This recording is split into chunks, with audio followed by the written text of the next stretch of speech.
آپ کو پتہ ہے اداروں کی جو آج تک جس طرح پولیس ہے یا نیم فوجی ادارے ان پر کنٹرول کیوں رکھا جاتا ہے. اسی طرح ایف آئی اے میں آپ دیکھیں, نیب میں یہ دیکھیں, آپ سارے کام دیکھ چکے ہیں. فیڈرل کانسٹیبلری جو پرانی ایف سی تھی اور رینجر سے زیادہ اسے طاقتور بنا کے یہ اس نظام کو آگے تسلسل بڑھانے کی کوشش ہے تاکہ عوام کو لگے کہ بظاہر تو حکومت سویلین ہے لیکن اصل کنٹرول یا تو جی ایچ کیو میں یا خفیہ اداروں کے پاس ہے. آپ 3 سال سے صرف پنجاب پولیس کے حالات دیکھ لیں جو پاکستان میں یہ سیکورٹی ادارے کر رہے ہیں. ابھی شندانہ گلزار کے ایک انٹرویو میں آپ انکشاف دیکھیں, اس نے کہا اس کے علاقے میں ایس ایچ او گھروں میں چھاپے مار کے عورتوں کے انڈر گارمنٹس تک اتروا کے چیک کرتا ہے. 14-15 سال کے بچوں کو اٹھا کے چوکیوں میں بھرنا کرنے ویڈیوز کے والدین کو بھیجتے ہیں. تو یہ شندانہ گلزار وہاں کی ایم این اے کہہ رہی ہے کہ, اور ساتھ وہاں وجہ کیا ہے کہ دنیا کا بہترین یورینیم جو ہے وہ شمالی وزیرستان میں ہے. وہاں جا کے آپریشن کرنے سے پہلے بدامنی کرنی ہے, معدنیات نکالنے کے لیے وہاں پر ایسے افسران خود لگائے جاتے ہیں جو بدامنی میں وہ نفرت کا ایک سبب بنے, لوگوں کے اندر نفرت پیدا ہو اور معاملات خراب ہو اور پھر یہ خدا نخواستہ مشرقی پاکستان کے اندر معاملات جاتے ہیں. اب اسی طرح دیکھیں 27ویں ترمیم میں یہ سارے معاملات ڈاٹ کنیکٹ کریں, آپ کو اندازہ ہوتا جائے گا. یہ جو کچھ آج سینٹ میں آپ دیکھ رہے ہیں اپنی آنکھوں کے سامنے, ابھی اس میں تازہ ترین تو پولیٹیکل کمیٹی کا پی ٹی آئی کا ہے کہ جنرل نشستوں میں انہوں نے مراد سعید, جو فیصل جاوید ہے, مرزا خان افریدی کے, نور اللہ قادری کے, اور خواتین کے لیے روبینہ ناز, ٹیکنوکریٹ اعظم سواتی اور ثانیہ نشتر کی نشست پر مشال یوسفزئی کا نام. اور یہ پولیٹیکل کمیٹی اور پارلیمانی کمیٹی نے کہا جی کہ عمران خان کے حکم پر ہم نے فیصلہ کیا ہے. اور یہ بھی انہوں نے کہا کہ ہم نے جو الیکشن ہے وہ بلا مقابلہ کرنا ہے تاکہ خرید و فروخت کا جو عمل ہے ہارس ٹریڈنگ وہ ختم ہو اور الیکشن کو ہم شفاف بنائیں. اور اس میں انہوں نے کہا کہ جو تمام امیدوار جو کاغذات جمع کروا چکے ہیں وہ تحریک انصاف کے وہ واپس لے لیں, جس میں عرفان سلیم, خرم ذیشان یا باقی جو دیگر آپ کو پتہ ناراض اراکین ہیں. اب اس وقت دیکھیں عمران خان کی رہائی کے لیے جو کال ہے اس پر تیاریاں ہونی چاہیے تھی, سارا فوکس اس پہ ہونا چاہیے تھا. لیکن سینٹ کا معاملہ اتنا بڑا معاملہ کیوں بن چکا ہے, اور یہ 2 دن بعد زیادہ الیکشن ہے. الیکشن کمیشن نے خالی نشستوں پر پولنگ افسر جو تعینات کر دیے ہیں, 8 پولنگ افسر انہوں نے بنائے ہیں. اور علی امین گنڈا پور صاحب کی طرف سے جو بلا مقابلہ سینیٹرز منتخب کروانے کی وجہ بتائی جا رہی ہے کہ 28 ایم پی ایس کہہ رہے ہیں جی علی امین صاحب سے ناراض ہیں, انہوں نے خطرہ ہے ان کے خلاف ووٹ دے دیں گے. اب سینٹ کے الیکشن میں جو نام سامنے آئے ہیں, میں دیکھیں ان میں لوگ تحریک انصاف کے کیوں اعتراض کریں. بظاہر تو یہ اتنا بڑا معاملہ نہیں الیکشن ہے, کیونکہ سینٹ تو کہیں نہیں جا رہا, سینٹ کو بند تھوڑی کر ہے, یا سینیٹر جو چلے جائیں گے وہ عمر بھر یہیں بیٹھے رہیں گے, یا تحریک انصاف کو یہاں اتنی بڑی اکثریت حاصل کرنے کی معجزہ رونما کر دے گی, کوئی ایسا نیا جو قانون بنائے گی وہ بہترین ہوگا, یا 27ویں ترمیم کو روک لیں گے. یہ سینٹ کی لڑائی اتنے ہائی لیول پر کیوں جا چکی ہے, اور یہاں پر جو تقریباً تمام رہنماؤں کو جس طرح سوشل میڈیا پہ جو ہو رہا ہے وہ بھی آپ دیکھ رہے ہیں کہ سوشل میڈیا اتنا بڑا ان کا تحریک انصاف کی طاقت اور محاذ, وہاں پر تحریک انصاف کے ہمدرد صحافیوں کے خلاف ان کے رہنما جو مطلب ان کے سیدھے ہو گئے ان کے اوپر, اور ان کے اتنے زیادہ لوگ میدان میں آ چکے ہیں کہ اب لوگ کنفیوز ہو جاتے ہیں, ورکر کنفیوز ہوتا ہے. میں جس اسپیس میں جاؤں لوگ یہی سوال پوچھتے ہیں. تو یہ جو بحث مباحثے میں بار بار سینٹ کا ذکر ہو رہا ہے, پھر اس میں آپ کو پتہ ہے فین کلبز بھی ہیں, ان کی بھی آپس میں لڑائیاں چل رہی ہیں, اور وہ لوگ بھی ہیں جو حقیقی معنوں میں نظریے کی بنیاد پہ لڑ رہے ہیں. اب تحریک انصاف کے رہنماؤں کی طرف سے جو سلوک ہے وہ رویہ سمجھ سے بالاتر ہے, اور لوگ یہ بار بار سوال پوچھتے ہیں کہ یہ 6 لوگ سینٹ میں آنا کیوں اتنا ضروری ہے, یہ اگر نہ آئے تو کیا قیامت آئے گی, اور آگے تو کون سا یہ ایسا تیر مار لیں گے. اب دیکھیں سوشل میڈیا کا تحریک انصاف نے ہمیشہ قیادت نے ان کے دباؤ پر فیصلے کیے ہیں, بہت سے غلط فیصلوں سے پیچھے ہٹے ہیں, لیکن یہ جو معاملہ ہے یہ نظام کو تسلیم کرنے کا سینٹ کا, اس کا دیکھیں عمران خان کا سب سے بڑا بنیادی نقطہ کیا ہے کہ خان سے کہا جاتا ہے اس نظام کو تسلیم کریں, خاموش ہو کے پیچھے ہٹ جائیں, انہوں میں بھی معافی مانگی, سارے معاملات حل. لیکن عمران خان اس نظام کو نہیں ماننا, اس کو تسلیم نہیں کر رہا, اور بنیادی مسئلہ یہ ہے. اب تحریک انصاف کی جہاں تک جیت کا تعلق ہے, دیکھیں 3/4 الیکشن تو پورے پاکستان میں جیتے ہوئے, قومی اسمبلی میں, صوبائی اسمبلی میں, سینٹ میں ان کی اچھی خاصی اکثریت ہے. یہ 6 نشستیں اگر ان کے پاس نہ بھی ہوں سینٹ میں تو اس کا نہ فائدہ ہے نہ نقصان ہے. اصل معاملہ ہے نظریے پر سمجھوتا. سینٹ کا کوئی آخری انتخابات تو نہیں ہے, یا باقی کارکنان کے امیدوار پہنچ نہیں سکیں گے, 3 نشستیں تو یہ لے ہی لیں گے کسی طرح, 3 ان کے ساتھ وہ اسٹیبلشمنٹ کی. لیکن جو خان کی رہائی کی مہم ہے جو نظریے کی بنیاد پہ چل رہی ہے, کیونکہ سینٹ میں جو لوگ ایسے ہیں وہ بلا شبہ کہتے ہیں جی پارٹی کو فنڈ دیتے ہیں, رہنماؤں کے اخراجات بھی اٹھاتے ہوں گے, لیکن یہ جو دوسری طرف کہا جا رہا ہے نا کبھی 28 کبھی 30 کبھی 16 کبھی 40 لوگ ہمارے غدار ہیں, تو تحریک انصاف کو چاہیے اس نظریے سے پیچھے نہ ہٹیں, ہار جائے سینٹ کا الیکشن. ان کے جو سپانسرز ہیں یہ ارب پتی لوگ ہیں, سینٹ میں اگر نہ بھی گئے 1 سیٹ کے لیے ارب پتی بندے کی, یہ نظریے کو داؤ پہ نہ لگائیں, یہ عقل مندی نہیں ہے. یہ ان تمام لوگوں کو جو ووٹ دینے کے لیے ان پہ قرآن پاک پہ حلف لیں, ویڈیوز بنائیں, حلف کے بعد کریں گے تو ضرور وہ 2 نمبری ظاہر ہے, لیکن اپنی آخرت خراب کریں گے دنیا میں بھی ذلیل الخوار ہوں گے.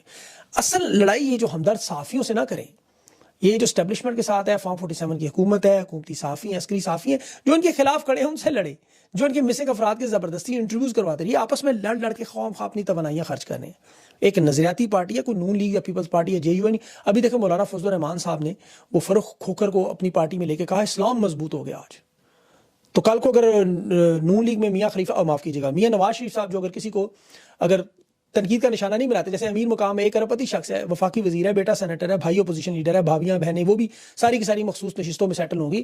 تو تحریک انصاف میں اور باقی جماعتوں میں جس کی وجہ سے آج عوام ان کے ساتھ کھڑی ہے, اس میں سب سے بڑا فرق یہ ہے, یہ انفرادیت جو ان کے پاس ہے وہ ان کو رکھنی چاہیے. 27ویں ترمیم کے لیے دیکھیں حکومت تو 2/3 اکثریت لانا چاہتی ہے, تحریک انصاف مدد نہ کرے اس میں. جب 27ویں ترمیم یہ کروائیں گے وہ آپ کو نظر ہوتی ہے کہ شہباز شریف, نواز شریف کے پاؤں میں زنجیریں بندی ہوں گی, یہ سینٹ کے یا پارلیمنٹ کے ڈیسک کے ساتھ باندھے ہوں گے. جیسے 26ویں ترمیم میں آپ کو پتہ ہے ان بزرگ رہنماؤں کو باقاعدہ کہا تھا گھر سے پیمپر پہن کے آئیں کیونکہ وہ ٹوائلٹ نہیں جانے دیں گے. تو 27ویں ترمیم تو وہ جب کروائیں گے رات کے اندھیروں میں اٹھا کے اسی طرح اسمبلیوں میں پارلیمنٹ میں لائیں گے. اب پاکستان کی عوام کے پاس دیکھیں جو لائے عمل ہونا چاہیے وہ سامنے آنا چاہیے. اچھا ہے یہ لوگ آپ کی پارٹیوں سے نکلیں جو غدار ہیں. آپ کو اگر یہ دیکھنے ہیں کون ہے, آپ چینی کا صرف سکینڈل لے کے ان سب لوگوں کے نام نکال لیں شوگر ملوں میں جو ہیں, آپ کو سارے نظر آ جائیں گے. شریف خاندان, زرداری خاندان, جنرلوں کے خاندان, یہ سارے کے سارے سوائے عمران خان کے آپ کو سارے کے سارے اس بیتی گنگا میں ہاتھ ہوتے ہوئے نظر آئیں گے. تو اس لیے یہاں پر جو تحریک انصاف کو اپنے نظریے سے پیچھے کسی صورت میں نہیں ہٹنا چاہیے. اور دیکھیں اللہ تعالیٰ کی مدد بھی آتی ہے. ابھی 9 مئی کا کیس اسٹیبلشمنٹ کا فالس فلیگ بری طرح تباہ برباد ہو گیا, بری طرح. آپ ذرا تھوڑا سا غور سے سمجھیں کہ 9 مئی کا اسٹیبلشمنٹ کا یہ فالس فلیگ بیانیہ عام طور پر آپ کو پتا ہے جب ماضی میں تو ویسے جب یہ چیزیں ریورس ہوتی تھیں, کیسز کو اختتام پہ لایا جاتا تھا, تو اس وقت یہ معاملات ہوتا تھا. جیسے ذوالفقار علی بھٹو کے دور میں الذوالفقار عسکری تنظیم بنانے کا ان کے عقوبت خانوں کا انہوں نے الزام لگایا کہ یہ ریاست مخالف سرگرمیوں میں. اب اس میں ہوا کیا کہ جتنے جب وہ واپس کرنا تھا معاملہ تو جتنے گواہ عدالتوں میں پیش ہوئے انہوں نے بیان دیا جی کہ ہمیں تو انہوں نے زبردستی کروایا. 1992 میں فوجی آپریشن میں جنرل نصیر اللہ بابر نے MQM کی جب دفاتر سے جناح پور کے نقشے نکالے تو اس کا گواہ بریگیڈیئر ریٹائرڈ عمران تھا اور میجر ریٹائرڈ ندیم داور تھا. اب یہ دونوں مرکزی گواہ تھے. 15 سال بعد ٹی وی پہ آ کے انہوں نے کہا تھا کوئی ایسا نقشہ نہیں ملا اور یہ کیس جھوٹا تھا. پرویز مشرف کے دور میں نواز شریف کے اوپر ہائی جیکنگ کا جو جہاز کا کیس تھا اس میں سب سے اہم گواہ جو تھا وہ air marshal retired Athar but تھا. اب اس کے ساتھ سویلین اور عسکری افسران بھی تھے. انہوں نے عدالتوں میں آ کے اپنے بیانات سارے تبدیل کیے. تو 9 مئی میں آج بالکل وہی کام ہو رہا ہے. آپ دیکھیں پولیس اور اداروں کی بنائی ہوئی نہ تو CCTV اور موبائل فوٹیجز آئیں, پھر جو گواہی جن کی بنیاد پر یہ 9 مئی کا فالس فلیگ یہی سب سے بڑا معاملہ تھا نا, وہ سارے بیانات بدلتے جا رہے ہیں, میڈیکل رپورٹس بدلتی جا رہی ہیں. سپریم کورٹ میں پہلے ریکارڈ پیش نہیں کیا جاتا تھا, ہائی کورٹس میں کہ جی ریکارڈ مل نہیں رہا. اب کہا جائے جی ریکارڈ چوری ہو گیا, کچھ دنوں بعد ہو سکتا ہے ریکارڈ کو آگ بھی لگ جائے. جیسے کوٹ لکھپت جیل ٹرائل میں ریکارڈ پیش نہیں کیا کہ 2 سال سے ریکارڈ نہیں ہے, اب وہ وجوہات سامنے آ گئی. تھانہ شادمان کے وہ رجسٹرڈ میں مرکزی گواہ حسام اس دن ڈیوٹی پر ہی نہیں تھا جس کی گواہی پر یہ کیس بنا. اب آپ دیکھیں کہ ایک ایک کر کے ان کے گواہ جو ہیں بدلتے جا رہے ہیں. اللہ کے قہر کا کسی کو بتائیں, کسی کو آخرت کا خوف بتائیں, تو یہ پھر اس سے ڈرتے ہیں. ایک اسٹیبلشمنٹ کا بیانیہ, ایک میڈیا کا بیانیہ 9 مئی کے بری طرح تباہ و برباد. وہ شاکر وان صاحب کی رپورٹ ابھی 9 مئی کے بارے میں کہ FIR میں جو پولیس والے زخمی قرار دیے گئے تھے ان کی جو میڈیکل رپورٹس بنانے والا ڈاکٹر ہے اس نے بتایا کہ یہ تو جھوٹی رپورٹس ہے. عدالت کے سامنے اس نے اقرار کیا کہ مجھے تو جو بتایا کہ میں نے وہ زخم یہاں لکھ دیے. اب جب ان کو چیک کیا گیا تو وہ وہاں زخم موجود ہی نہیں تھے. پھر اسی طرح احرام میں سعودی عرب میں تفتیشی افسر سے گواہی سے انکار کر اللہ کے قہر سے ڈر ہے. اس سے پہلے بھی دیکھیں ڈاکٹر یاسمین راشد کے کیس میں جب بھی کوئی جھوٹی گواہی کے لیے آتا تھا تو ڈاکٹر یاسمین راشد سے قرآن کی آیت پڑھ کے سنا دیتی. اب ظاہر ہے تھوڑا بہت خوف خدا تو رکھتے ہیں, وہ خوفزدہ ہو کے گواہی نہیں دیتے تھے. وہ چاہے ابھی حسام کانسٹیبل ہو یا انسپیکٹر سرور بیان حلفی میں جو مکرا, یہ اسی چیز کا ثبوت ہے کہ ایک پلان اللہ کا اور ایک پلان ان کا ہے. یہ اسے فوجی ٹرائل کی طرح چلانا چاہتے ہیں لیکن لوگوں کو اپنی آخرت بھی تو نظر آتی ہے. انسپیکٹر ابو جنید سلیم صاحب نے بڑے تگڑے صحافی ہیں, انہوں نے کہا انسپیکٹر سلیم کو تو غشی کے دورے پڑ رہے تھے اور انسپیکٹر منیر کے ساتھ جو دوسرا گواہ تھا اس نے تو بیان حلف دینے کے بیان سے انکار کر دیا. اب عدالت کے جج بھی حالانکہ حلف اٹھائے ہوئے ہیں لیکن اپنی آخرت تباہ کریں. مہرنگ بلوچ کے کیس میں 15 روزہ ریمانڈ انہوں نے تو اس میں توسیع کر دی. 4 مہینے سے وہ بے گناہ قید ہے ڈاکٹر مہرنگ بلوچ.